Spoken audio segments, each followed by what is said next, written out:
Totoo po bang napakabuti ng ating Panginoon? Totoo po bang mapagmahal siya, maunawain, mapagbigay, mapagpatawad? Amen po. Ang ating Panginoon po, sa tuwina ay may panahon. Panahon na tayo ay akayin. Panahon na tayo sa tuwina ay kanyang alayan at bahaginan. Sa tuwina tayo ay binibigyan niya ng pagkakataon. Pagkakataon na magbagong buhay.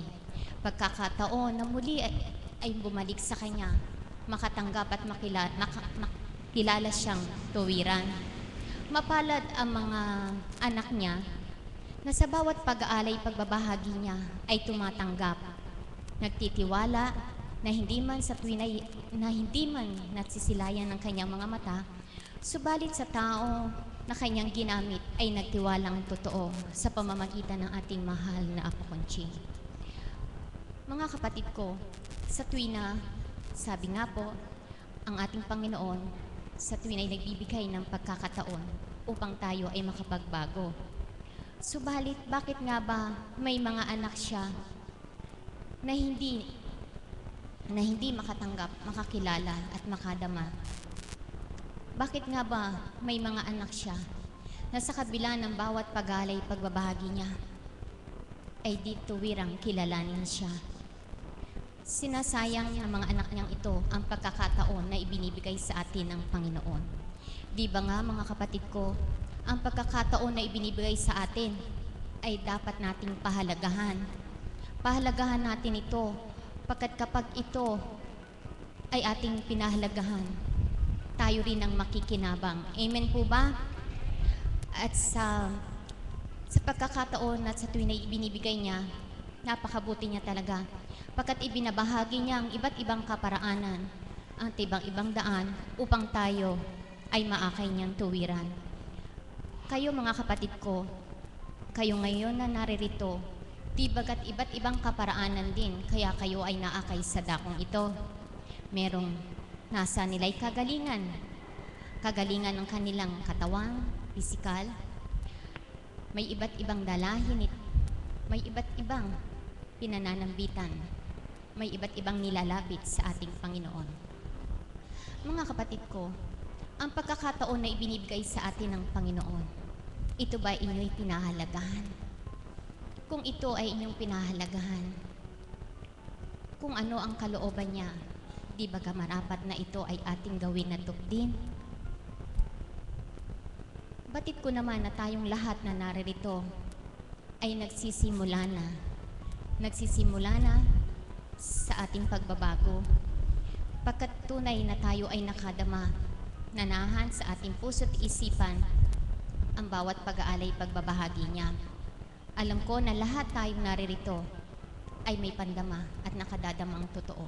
Sapagkat kung hindi, sa mga oras na ito, wala tayo ngayon dito. Kaya nga tayo ngayon ay naririto, hindi dahil sa ating bilang pagkatao, kundi ang banal na Espiritu ang siyang nangungunat naghaharing totoo.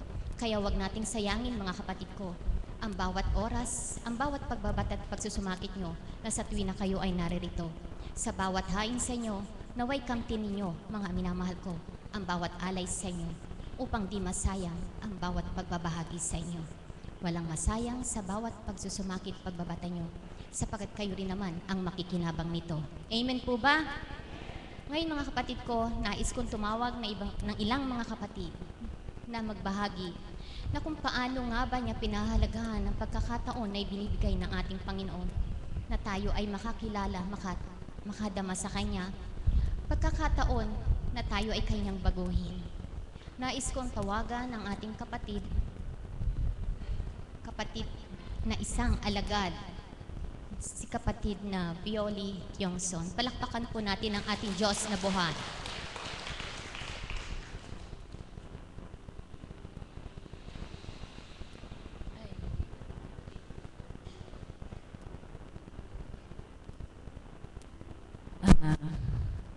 Isang mapagpalang umaga po sa ating mga kapatid na naririto ngayon.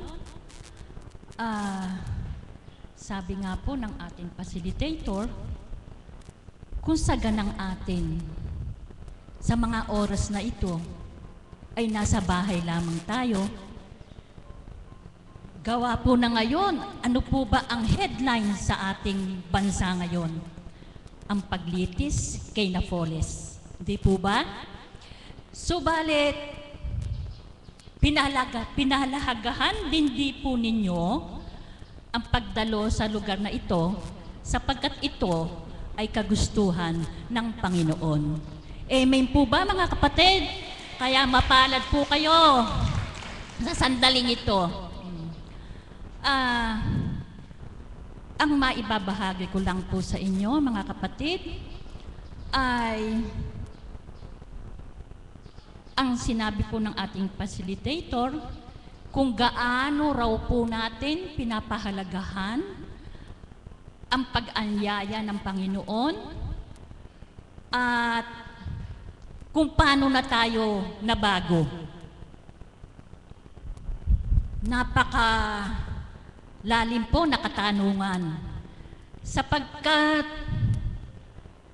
ang pagbabago ay nasa atin pong katauhan. Hindi po ba? Nasa atin po yan. Hindi na po natin kailangan sabihan tayo ng ating mga kapwa na yung ating mga pagkakamali. Dahil tayo na rin po sa sarili natin, nalalaman po natin yung pagkakamali. Bagamat ang mga tao sinasabi, tao lamang ako, nagkakasala pa rin ako. Yun po ang karaniwan sinasabi ng ating mga kapwa. Subalit, sa dakong ito, sa pamamagitan po ng ating minamahal na Apo Kunsing na kinalugdan ng banal na Espiritu, napakarami na po niyang naakay at nabago sa lugar na ito. Hindi po ba? Amen po. Ano po? Sapagkat masasabi ko po ako isa na roon sa nabago at marami akong natutunan sa pakikinig ng mga banal na salita na sa dati-dati naririnig ko lamang subalit hindi ko binibigyan ng halaga. Yun po ang dati kong buhay. Sa pamamagitan nga po ng ating Apo Kunsing, lumalim ang pangunawa ko kung bakit tayo'y naririto sa ibabaw ng mundo. Mayroong kadahilanan sapagkat ang Panginoon, ganyan po siya kabait eh. Nagkakasalamat tayo, subalit pilit tayong hinahango, pilit tayong inaakay ng Panginoon. Sapagkat yun nga po, ayaw niya. Siya mismo na nalulungkot, nalulugmok kung tayo nagkakagawa ng pagkakasala. Nakikita po niya yan eh. Hindi man po natin banggitin, nababatid po ng Panginoon kung ano yung hindi natin magandang ginagawa. Amen po ba, mga kapatid? Napakahaba pong panahon pa ang binibigay sa atin para tayo magbago. Hindi po ba? Sa edad ko po na ako po senior na rin eh. Subalit, nagpapasalamat ako sapagkat hanggang ako'y malakas at ako'y nakababatid ng banal na salita mula sa ating mahal na Apo Kunsing. Unti-unti ko na pong nababago ang aking katauhan. Salamat po sa banal na Espiritu na gumagabay sa amin sa araw-araw. Sapagkat tunay nga pong nananalig ako sapagkat ang lahat ng blessing na ibinibigay niya, mga biyaya, hindi man po natin hingin, kusa po niyang ipinagkakalaob eh. Kaya puro na lang po pasasalamat sa araw-araw na pagmulat ng ating mga mata, una nating banggitin ang pasasalamat sapagkat tayo'y nagising na muli. makapaglilingkod pa tayo ng lubusan sa ating mga kapwa at makakaganap pa tayo ng tungkulin dito sa dambanang ito. Sapagkat dito nga po, lahat tayo ay nag-aasam na makarating sa lugar na ito. Sapagkat mahirap pong ipaliwanag, kami pong mga alagad, ay iba po ang kasiyahan na nadadama namin dito, iba ang pakiramdam namin. Parang mahirap pong ipaliwanag mga kapatid. Sa kabila po ng may mga karamdaman din ang mga kapatid ko na napaparito, subalit pinipilit nila na makadalo sa lugar na ito sapagkat nandito nga po ang kaligayahan, kasiyahan, pagpapala. Narito na pong lahat. Bakit nga po ba natin ipagpapalit sa mga mamahalagang bagay ang ating natatamaw sa lugar na ito? Kaya, ang iiwan ko lang po sa inyong salita at hinihiling ng ating mga tagasunod dito at isa na nga po ang ating facilitator, ang pagbabago ng ating buhay, nakalugod-lugod sa Panginoon sapagkat tayo pong lahat, hindi po ba nag-aasam tayo na makasama tayo man lamang kahit doon lang po sa maliit na posisyon na iginayak ng ating Panginoon, ay napakasarap na po, di po ba? Kaya sa mga sandaling ito, mga kapatid, magnilay po tayo. Paano po ba tayo makapagbabago bilang panawagan sa atin ng mahal na Panginoon? Magandang umaga po at maraming salamat. Salamat mahal na kapatid ko. Kung pakikinggan lamang po ninyo ang bawat babahagi at nagbahagi sa inyo, tuwirang kayo ay makapupulot na makapagbibigay inspirasyon, kalakasan sa inyo. Tama po yung sinabi ng ating kapatid. Sino nga po bang walang pinagdadaanan? Kahit po mga naglilingkod sa Kanya, hindi nga lamang po namin marapat sa tuwin na sa inyo ay sambitin. Subalit kung kayo ay may pinagdadaanan, gayon din kami, baka nga po kuminsan higit pa. Subalit, bakit nga po ba kami ay patag lamang? Ito po yung isang pagbabago na aming natutunan sa dakong ito, sa pamamagitan ng pagkikinig ng mga banal na aral sa katauhan ng ating mahal na Apo Conching. Nagkaroon kami ng kapayapaan ng kaisipan, kapanatagan ng kalooban. Sa kabila ng aming mga pinagdadaanan, pilit na kami ay lumalaban. Sapagkat batid namin sa aming paglaban, hindi kami nag-iisa lamang, kundi sa tuwin na kami may kaantabay, kaagapay. Hindi lamang po kami bilang lingkod, tayo pong lahat.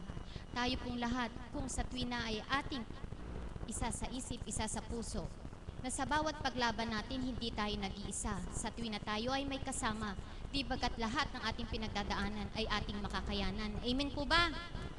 Kaya lamang po, kuminsan ang tao, pilit at pilit na kung ano man ang pinagdadaanan niya, pilit sa sarili lamang niya ito.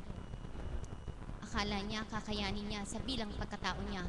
Subalit kung ano man ang ating pagdaanan, mga kapatid ko, kung tuwin na sa Ama tayo ay kakapit na totoo, kailanman din niya tayo bibitawan, mga kapatid ko.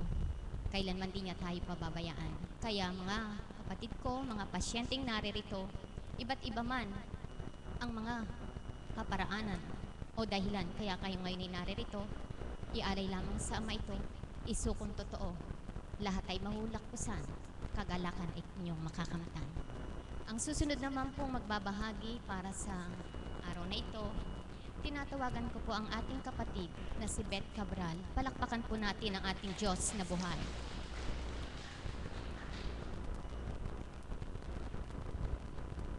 Magandang umaga po sa lahat na narito ngayon. Kasi yung tema yung kung paano pinahalagaan ng Panginoon tayo. Kasi po doon sa lugar namin, pag sinabing Apo Conching, ang tanong agad, may sakit ka ba? Ganon. Como lagi ako nagpupunta rito, ang tinatanong ko, ano ba yung kasakit niya? Ba't nagpupunta ron? Ang hindi ho nila alam, dito sa lugar na to, marami kang matututunan kung paano makipag-ugnayan sa Panginoon. Kasi sabi nga, hindi naman basta dasal lang, panalangin. Saka pagka ho pala, kasi yung nung dalaga ako, natatandaan ko, pag ako nakipag-usap sa Panginoon, siguro mga 20 to 30 minutes. Nung nag-asawa ako, nadagdagan na, naging mag-iisang oras na yata, o kulang-kulang. Nung nagkaanak ko ako, 1 oras at kalahati na siguro. Kasi di ho ba, sabi nga, nagmamature na, marami ng problema yung bansa natin. Siyempre pagdarasal daw ho natin yung lahat, hindi lang yung sa bahay o mga anak, asawa. Andun na yung susunod pang mga batang ilulusot. Diba, ang daming problema ng bansa natin, mga ganun po ba. Tapos nga po, di ba laging sinasabi, ang tao daw, kaya lang naalala ang Panginoon kapag may sakit, lugmok sa problema, sa anak, sa asawa, ganun. Ang sabi ko po doon sa mga kaibigan ko na sabihin natin mayaman, may pera, ang sabi ko sa kanila, kailangan ka kung mentras tayo nananagana sa buhay, mas lalo nating hanapin yung Panginoon para yung pagpapala tuloy-tuloy. Hindi yung pag zero ka na, saka ka magduduma pa, ano po, tapos nagmamadali pang humili. Ang kahilingan naman ng Panginoon, medyo natatanda ko sabi ng mahal na apo, kailangan daw nung bata ka pa lang, kinakausap mo na yung Panginoon, hihilingin mo na yung, kung ano yung gusto mo maging buhay mo, future mo. Kasi nung bata ako, ginawa ko yun, totoo po yun. Totoo po yun. Hindi naman po ako mayaman. Hindi naman po, kung nag-aayos ka ng mag-ara, mayaman na. Hindi naman po, tama lang po. Kumbaga, meron din kanya-kanyang ganun ho pala, pag wala kang problema sa asawa at anak, may kapatid, magulang naman, nasabi nga hindi mo naman pwedeng itapon kasi pamilya mo yon. Kaya lang, sabi nga sa akin ng Banal na Espiritu noon, kailangan ding matuto sila para tumayo sa sarili nila na hindi aasa, na siya naman daw po ang hanapin. Medyo totoo naman po yon. Tapos nga ako yung nanay ko kasi meron yung diabetes. Siyempre, matmidad na masakit ang tuhod. May sinama po siya rito na gumaling na healing mo ba tawag yun, yung instant na gano'n. Yung nanay ko, taon na rin ang parit-parito rito. Ang sabi po nun, ba't ako isang beses lang gumaling? Ba't ikaw hindi ka gumagaling? Alam niyo naman yung tao, di ba kasabihan nga, sabi nga, may nauuna, pwedeng nauna, pwedeng mahuli. Nahuli na pwedeng mauna. Pero sa nanay ko, ang katwiran niya, dala na ng katandaan niya. Pero kung titingnan niyo yung nanay ko sa may diabetes siya, hindi siya halatang may diabetes, bagamat masakit ang tuhod. Ayun po sinasabi nung sinama ng nanay ko rito, pero wala naman ho siya rito. Nung gumaling siya, never nang pumunta. At ako din nahihiya rin sa ama kasi yung tatay ko rin gumaling din sa healing yun pero wala ho dito. Kinukumpis ko na lang po. Pero siyempre, naman pala simba. Siyempre, medyo alam niyo naman yung pag sa ganitong gawain, hindi bukal sa puso mo. Sabi nga, kung hindi ka nabubuksan, ang isip mo, puso mo, parang maiinip ka. Pero sa totoo lang, ang sarap-sarap nga ho dito, di ho ba? Tapos nga ho, meron pang naisama nanay ko rito na ang katwiran ho nun magkagalit sila nung pare at saka nung madre. Ganun po yun. Ang lagi kong, pero namatay na ho yun, pero salamat sa Diyos.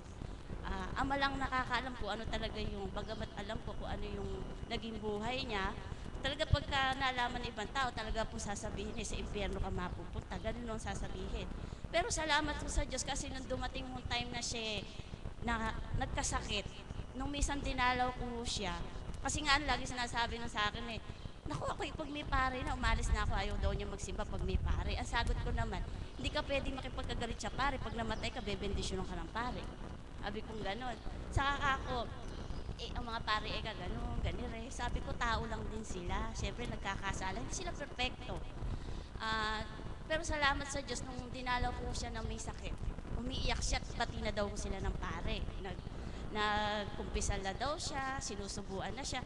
Kaya nagpapasalamat po ako sa Ama kasi nung bago siya namatay, talagang nakapagbalik loob na siya sa Panginoon. At palagay ko siya ngayon, sa kabila ng kasalanan niya, nasa kaharian na siya ng Diyos. Nagkasala man siya dahil na rin sa gawa na rin ng tao, di ba? Kasi minsan ang pagkakasala natin, tao rin ang gumagawa. Siyempre, marupok lang naman po tayo, di po ba? Kaya sabi ko nga, mas masarap maalala ang Panginoon habang ikay nananagana sa buhay. Yung po ang lagi ko sinasabi doon sa mga kakilala ko na may maganda buhay, minsan sagot nila, ipagdasal mo na lang ako. Sabi ko, madadagdagan na naman ng kalahating oras pag sinama ko pa siya. Sabi ba naman yung pagdadasal, di ba? Iaasa mo sa kapwa mo, di ba? Sabi, kaya po yung lugar na to sa akin, talagang, nung ako'y bata ho, ibig sabihin puro trabaho, nagtatrabaho. Nung po ako'y nag-asawa, hininto na ako sa pagtatrabaho dahil hindi na ako pinagtrabaho. Kaya lang ho, ako nung bata ho kasi ko, sabihin na natin na kahit sa sulok ng kawayan ni kinakausap ko yung Panginoon. Ganun ho kasi ako nung bata eh. Kasi po yung aking mga magulang, yung tatay ko kahit pasaway yun, maganda naman po na ituro sa amin na magkakapatid. Kumbaga ho, pag kami kumakain ng magkakapatid, ang lagi yung sinasabi niya, magdasal muna kayo, bago kumain. Pagkakain, magpasalamat muna kayo. Bago matulog, magpapasalamat daw uli. At pag natulog uli, paggising, pasalamat uli. Kumbaga ho, yung tatay ko kahit pasaway, yun ho ang natatandaan ko na naituro niya sa amin ng bata. Siguro lang ho, sa anim namin magkakapatid, ako lang yung nakadinig. Yung natandaan ko yung ganong salita na yun naman ho, pinapasa ko naman sa anak ko, yung nag-iisa kong anak. Hindi ko naman po sinasabi na yung mga kapatid kay pasaway. Kaya lang medyo nakakalimot lang sila. Siguro talaga kung ganon. Kaya nga sabi ko pagka nakikita ko ang mga magulang kayo na may problema sa mga kapatid ko, sagot ko na lang, ipagpasa Diyos na lang nilang lahat yan. Wala na tayong magagawa. Kung hindi sila mismo ang magbabago, kahit anong pagpupus natin, kung silang may katawan, may ayaw, wala na tayong magagawa doon. Sabi ko nga sa nanay ko, kahit anong pagsisikap po kayong bigyan ng kaligayahan, hindi mangyayari yun hanggang ang mga anak niya ganyan. Kaya lang, sabi nga sa akin ng Banal na Espiritu, hindi mo siya aayawan sila o iiwanan o hindi mamahalin. Hayaan, baga sabi po ng Banal na Espiritu, siya ang hanapin at sila'y pagpapalain nila ang mga kapatid ko.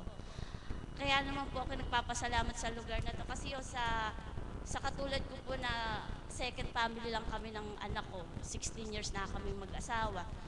Kung hindi siguro sa lugar na to at hindi ako ginagabayan ng Panginoon, baka kung baka nadyan na yung nagkahiwalay siguro kami, maaari nag-asawa na naman ako ng iba, parang ganun.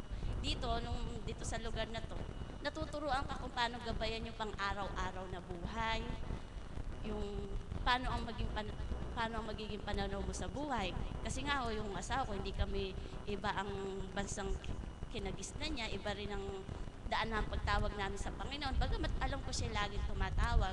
At nagpapasalamat din ako sa Panginoon kasi nga po napunta ako rito. Yung asawa ko rin, diabetic. Alam ko pong ginagabayan siya ng ama dahil workaholic yung asawa ko sa sakit ng diabetes. Pag nagpo-400, siguradong bibigay po yun. Pero salamat naman po sa Panginoon dahil talagang yung asawa kahit nagpo-400, nakakaya niya yon. At kung titingnan mo rin siya, parang wala siyang diabetes kasi malakas siya. Sabi ko nga sa kanya, kasi lagi ako nagsisimba, lagi kitang hinihiling sa ama na ikaw bigyang kalakasan kasi bata pa anak namin. Talagang kailangan namin siya ng anak namin. Bagamat siyempre ang lahat ng biyaya, ang Panginoon nagbibigay nun. Bagamat siyempre magkaiba ang aming daan ng pagtawag. Pero sabi nga niya sa akin, magkaiba lang kami pero isa lang naman daw ang Diyos, bagamat magkaiba. Kasi nga po, pag sinabi kong pupunta ako rito, sagot, ang laki ng simbahan sa Baliwag, doon ka pa pupunta sa malayo. Sabi ko, masarap doon kasi mahaba oras. Wala naman akong gagawin. Basta po isang beses sa linggo, pumupunta po ako dito.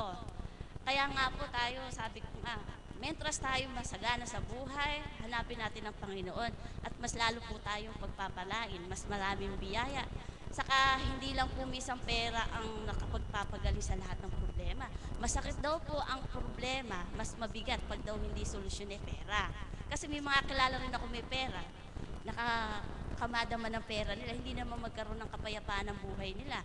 Pagising pa lang daw na umaga'y kagalitan, naku, yun ang pang ayoko. Sabi nga, pagising mo na umaga, magpasalamat ka agad. Kaya nga po hindi man po sa tagal ko dito, sa ibang paraan ko naman po ibinabahagi yung natututunan ko rito. Kasi nga po, pag sinabi nga kayo pupunta dito, ang sagot kagad nila, may sakit. Ano pinagagamot ko? Kaya ang ginagawa ko naman po, sinishare ko naman doon sa kuusap ko, kung ano yung natututunan ko dito. Yung nga pong isang pinsang ko paano daw ba makapagsisimba pa, ganun, maraming trabaho sa bahay. Salamat po sa Diyos kasi nung mga 5 araw na lang po na anniversary, naisama ko po siya. Kasi hindi marami rin siyang problema sa mga anak. Ang sabi ko sa kanya, walang magtsatsagang mananalangin higit sa lahat kundi ang ina. Sabi ko sa kanyang ganon, ipanalangin na lahat sa Panginoon yan. Noon sinabi ko sa iyo, okay naman, ilang bansa na pinuntahan mo. Bakit hindi mo naman ilaan yung panahon muna?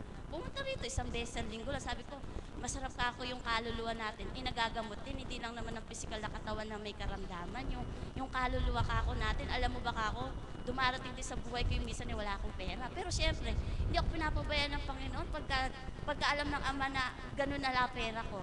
Ewan ko, kahit na may sabihin pang utang yun, may parating. Ibig sabihin nun, yung magiging problema mo, may solusyon na agad. At umasa ka naman may pambayad si Amang ibibigay. Kasi talaga naman pagkatapusan maraming problema ang tao. Lahat po tayo ganyan. Kaya sabi ko nga sa kanya, ang pera masarap lang. Pag medyo kinakapos ka, tapos pag dumating kahit konti, tuwan-tuwa na, di ba? Pagka ako maraming pera, maraming iniisip, maraming gustong gawin. Tsaka marami yung problema pag maraming pera kasi hindi mo na problema, kakatok sa bahay mo problema. Ninervising ka dahil tulog na tulog ka. Alam mo, sa sarili mo, pag nagising mo, magkakape ka lang, wala ka namang problema. Pero kakatukin ka ng problema. At saka po, ang natutunan ko pa ho, kapag pag pala may pera ka, parang kang langgam. Parang asukal, nakapaligid ay langgam. Pero pag wala ka ng pera, yung mga langgam na yan, magchichismisan. Chichismisan po yan. Kasi po yung nanay ko po, nung po yan bata pa kami, kaya lang ko naimbitahan niya para magluto. Kahit sa mga kamag-anak para magluto lang. Pero po nung time na ako po yung nakapag-Japan, di imbitasyon na po nanay ko. At nag-aanak na ho sa kasal kahit na ayaw na niya Kaya sabi ko, tingnan mo nga naman ng tao, kaya ka lang makakilala dahil pag ikay may pera. Ako nga ho nung ako hindi nagja-Japan, alaho ako inaanak sa binyag. Nung ako po nag-Japan, kahit nasa Japan ako, magugulat ako, Pasko, may inaanak pala ako. Sabi ko, ganun po yung tao. Sabi ko, sana yung tao, kahit wala akong pera, kailangan ka rin nilang kausap, Kasi gusto ko yung kausap ko, yung hindi lang mangungutang. Gusto ko na may mag-usap naman kami. Sabi ko nga sa mga kaibigan ko, pag tayo magkakaibigan, huwag na tayo mag-utang para hindi tayo magkakagalit. Kasi po, hindi ka man naniningil pag may utang sa'yo, nahihiyang pumunta, di po ba? Kaya sabi ng nanay ko, siguro pagka ako'y mayaman na, iimbitahan na ako. Ngayon po, nagsawa ng nanay ko sa imbitasyon. Kaya nga po, sabi ko nga, sana kahit walang pera, okay lang imbitahan. Lahat kang mag-anak, ano po? Kaya naman po ako, pag may imbitasyon, hindi lahat ng imbitasyon pinupuntahan ko. Kaya lang po, pagka 3 imbita na, mahirap naman na maimbitahan. Nahihiya na ho ako noon. Kasi nga ho noon, naranasan ko hindi kami naimbitahan Siyempre, bata, susunod ka sa nanay mo, nagluluto, susunod ka. Nasa pintuan ka pa lang ng bahay, tinataboy na kami gano'n. Mamaya, gano'n. Pero nung ako'y nakapag-Japan, kumbaga po, nakaupo ka na, pinauupo ka pa. Kumbaga, busog ka na, pakakainin ka pa. Sabi ko, marami na po akong nakitang ganyan. Tsaka alam niyo po, ako, pagka ako pupunta sa ibang handaan, hindi ako pupunta doon sa mga magandang upuan. Doon na lang ako sa migit. Ba't hindi ka dito mo? Hindi, dito na lang ako. Kasi nga ako nung bata kami, ginaganon kami. Bis muna kayo, gano'n. Ang dudungis niyo, mga gano'n di ba? Ako kung saan may madungis, doon na lang ako umupo. Hindi ako umupo doon sa magandang upuan. Maliban na lang kung lahat ng upuan gano'n. Kasi nga ako, sabi ko, masarap kahit mahirap. Kung tutusin nga ako, yung mahirap, dapat napakainin ng busog. Dahil yung mayaman, lahat ng nakain, sawa na sa pagkain. Yung mahirap, hayaan mo kumain ng kumain, di po ba? Kaya sabi ko talaga ang tao, pag may pera ka, kilala ka. Naku, pag ako narinig naman wala kang pera, pinagchichismisan ka. Kaya sabi ko, masarap na lang dito, tahimik, di natututunan ka pa. Kaya nga po ako, totoo lang, yung bahay ko, nasa 1 kwarto lang ako, doon lang ho ako. Pag kami kumatok sa akin, sigurado ang dala sa akin ay problema. Pera kailangan, nakakanervyos. Kaya sabi ko, sana minsan ang kakatok sa akin na magandang balita, di po ba? Eh, syempre, kumbaga, yun ang tinatawag na, kumbaga, wala ka mang problema, kapwa mo ang magbibigay ng problema at pag-iisipan mo pa. Kahit nga ho, nung papunta pa ako rito, sabi ko nga sa aking pinsan, ayoko muna ng kahit sinong kausap kasi ako pupunta rito. Magugulo isip ko eh. Di ba nakapokus ka? Walang ka ng focus. Kung medyo hindi pa maganda yung narinig, medyo magagalit ka pa. Eh, sa pagdaan ko po doon dumating si kapatid, pwede ka bang mag-share? Diyos ko, kinakabahan ako, ikangina pa ako, medyo mainit ang ulo ko. No, kaya sasabihin ko. Pero salamat sa Ama. Nawa po yung aking na-share may konting natutunan po. At salamat po sa Panginoon sa paggabay niya talaga sa amin ng asawa ko at anak at ng pamilya ko. Salamat po.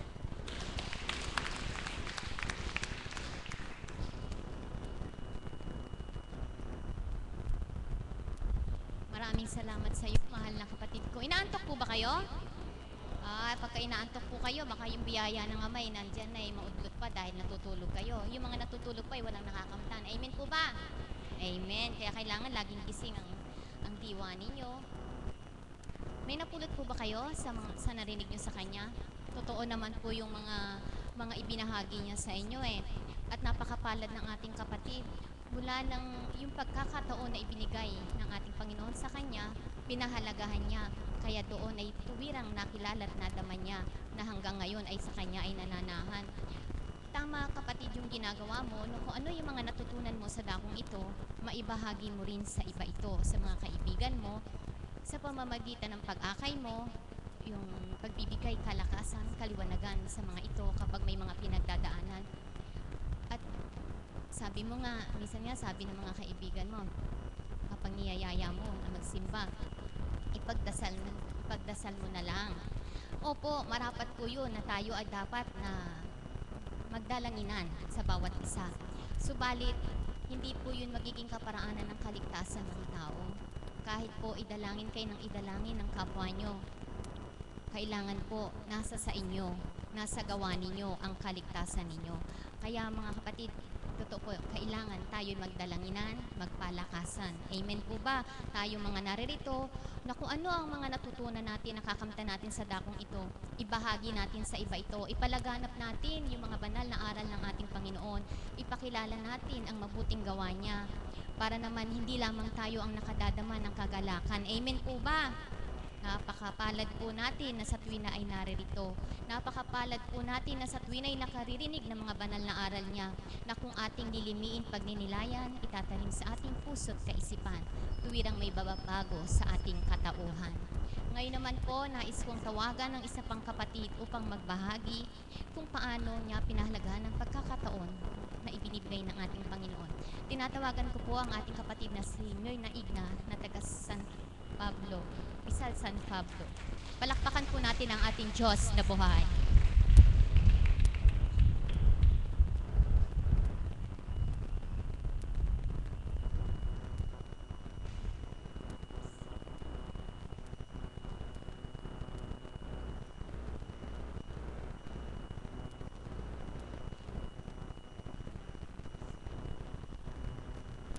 Magandang umaga po sa lahat ng kapatiran Divine Mercy. Magandang umaga po sa inyong lahat. Mababahagi ko lamang po sa inyo. Nasa na po kaya ako kung hindi ko po nasumpungan ang dakong ito. Nasa dating buhay ko po, talaga pong bagyang problema lang po. Sakit ng ulo, sakit ng problema, talaga pong lugmok na. Pero po nung buhat po ng madako po ako sa banal na dambana ito, sa dambana ng Divine Mercy, sa Kinalugdan, ang ating pinakamamahal na Apo Kunching. Nagpupurit, nagpapasalamat po ako sa mahal na Ama, Anak at Espiritu Santo dahil po nasumpungan ko po ang dambanang ito. Kaya po, sa dating buhay ko nga po, pag po may naririnig ako na hindi marapat, bumubutak din po ako. Talaga pong hindi po ako patatalo. na iniisip ko po ako po ang tama. Wala po siyang tamang sinasabi, basta puro po ako. Pero po ngayon, dahil sa nakakapakinig po ako ng banal na salita ng mahal na Apo, talaga po namang pag po meron akong hindi marapat na naririnig, talaga pong pumapasok na lang po ako sa kwarto. Minsan nga po, nahanap ako sa amin. Andyan ka lang pala sa loob nyo. Kanina pa ako hanap ng hanap sa'yo, hindi kita makita. Nagkukulong na lang po ako, kaya po papurit pa sa salamat po ay walang hanggan. Sa Diyos Ama, Diyos Anak at Diyos Espiritu Santo at sa kinalugdan, mahal na Apo. Salamat po. Magandang umaga sa inyo.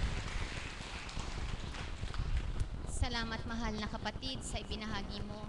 Salamat sa Ama sa pagkakataon na sa tuwing na ibinibigay niya sa atin para sa ating pagbabagong buhay, sa ating pagbabago. Salamat sa kanyang kaparaanan, ang banal na gawain ito, higit sa kanyang kinalugdan ang ating mahal na Apo Conching.